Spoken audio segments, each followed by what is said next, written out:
बम मार दिया था सर। हैं? आपके घर पे? हाँ, मेरे कोचिंग इंस्टीट्यूट पे 8-10 तो फेंक दिया सब। क्यों?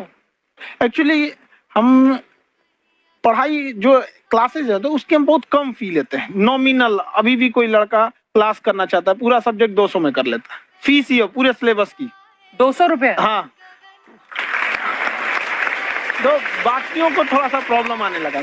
और हमको समझाएं, हम क्या, हमको क्या दिक्कत है, क्योंकि बहुत सारे लड़के जब हम लोग अपने स्टूडेंट लाइफ में थे, इंटरमीडिएट क्रॉस किए थे, तो हमारे साथ के कुछ लड़के पढ़ने के लिए चले गए थे दिल्ली, उनको यूपीएससी निकालने के लिए चले गए थे।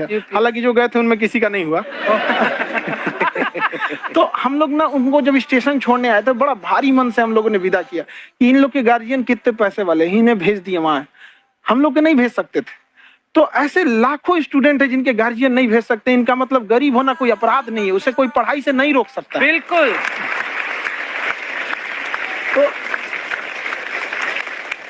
तो हमने ठान लिया था कि कभी अगर मौका मिलेगा तो उसको हम जरूर कम करेंगे। तो इस साल हमको मौका मिला, तो वो जो टफेस्ट एग्जाम है इंडिया का, यूपीएससी, उसकी 2.5 लाख की फीस को हम 7,500 में कर दिए। और सेम, बहुत बढ़िया, वेरी गुड। और इंडिया के सबसे बेस्ट टीचर के साथ जो भी हैं वो अपने सब्जेक्ट में उससे बेस्ट इंडिया में कोई नहीं। और इतना के बावजूद ऐसे हम लोग को लगता होगा 7,500 बहुत कम है। एक लड़की ने कहा कि सर शाम वाले बैच को ना मॉर्निंग में कर दीजिए। हम कहे बाबू तो इतना सबके इंडिविजुअल से तो बैच ट्रांसफर नहीं, तो क्या प्रॉब्लम है? उसने कहा ना शाम में हमको दूसरे के यहाँ बर्तन मांजने जाना होता है। तो हम लोग को लगता है कि जितना ये तकलीफ इससे कई गुना जाते हैं। और कई बार तो ऐसा लगता है कि वो भी ना ले। एक लड़का बेचारा नदी से बालू निकालता था और वो बालू को भरता था, फिर नाव बालू को किनारे लेके बेचती थी, और वो बालू भरता था, उससे मेरी फीस ले आया। हमारा हाथ कांप गया, हम कैसे फीस ले लेंगे यहाँ पर। बहुत बढ़िया। उसी दिन हमने ये प्रण लिया था कि भारत का कोई भी बच्चा उसके सफलता में पैसा उसकी बाधा नहीं बनेगी, चाहे उसको जितना भी पढ़ना रहे। आपका क्या बात। और अर्चना जी, मैं इनके बारे में एक बात, खान सर आपके बारे में मैं एक बात कहना चाहता हूँ। इनका जो स्टार्टअप है ये बूटस्ट्रैप्ड है। अच्छा। मैं साधारण भाषा में बता देता हूँ, ये सेल्फ फंडेड है। इन्होंने अभी तक किसी और से पैसा नहीं लिया है, ये इन्वेस्टर के पैसे से नहीं, इन्होंने खुद इसको बिल्ड किया है। और बल्कि इतना स्ट्रॉन्ग स्टार्टअप है ये कि मैं कहूंगा कि अगर इन्वेस्टर्स को इन्वेस्ट करना हो तो मैं इंडोर्स करता हूँ ऐसे स्टार्टअप्स को। यही सब चीजों को देखते हुए कई लोगों ने धमकी भी दिया था वहां पर। अच्छा। और उसके बाद बम चला दिए, और 7-8 बम चला दिए, और कुछ ब्लास्ट हुआ। एक बेचारा नया लड़का आया था एडमिशन लेने के लिए, उसकी स्कूटी उड़ा दिया। तो वो आया था, कहा कि सर हम तो पढ़ने आए थे, हमारा स्कूटी उड़ गया। हमारी ऑफिस उड़ा दिया था। एक तो पास में आके गिरा और नहीं फटा वो।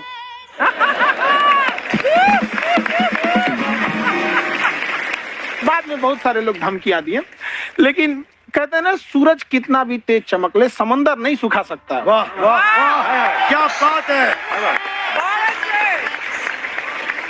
मैम एक्चुअली ये फीस कम करने का एक और रीजन है।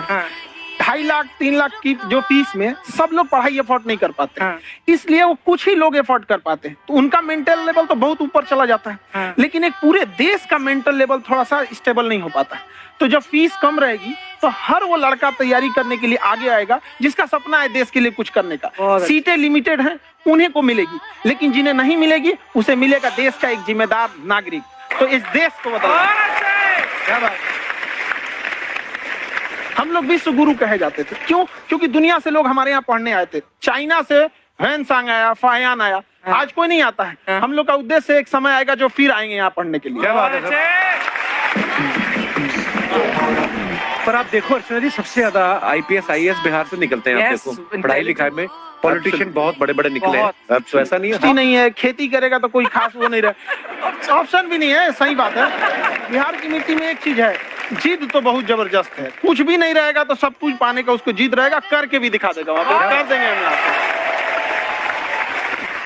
कहाँ कर, हमने सुना है आप 5 स्टार में रुके थे कल और नीचे जाके वड़ा पाव खाने गए आप रेडी पे। एक्चुअली क्या है ना कि वहां जो चीजें सीखने को मिलती है ना, खाली पेट और खाली जेब इंसान को जो सिखाते हैं वो किसी यूनिवर्सिटी कॉलेज में नहीं सिखाया जा रहा। और गरीबी बड़ा बेशरम चीज होती है। तो कहते हैं कि मौत भी तू जल्दी आया कर गरीब के घर में। कफन का पैसा भी खर्च होता है दवाइयाँ खरीदते खरीदते। हाय हाय हाय, क्या बात है।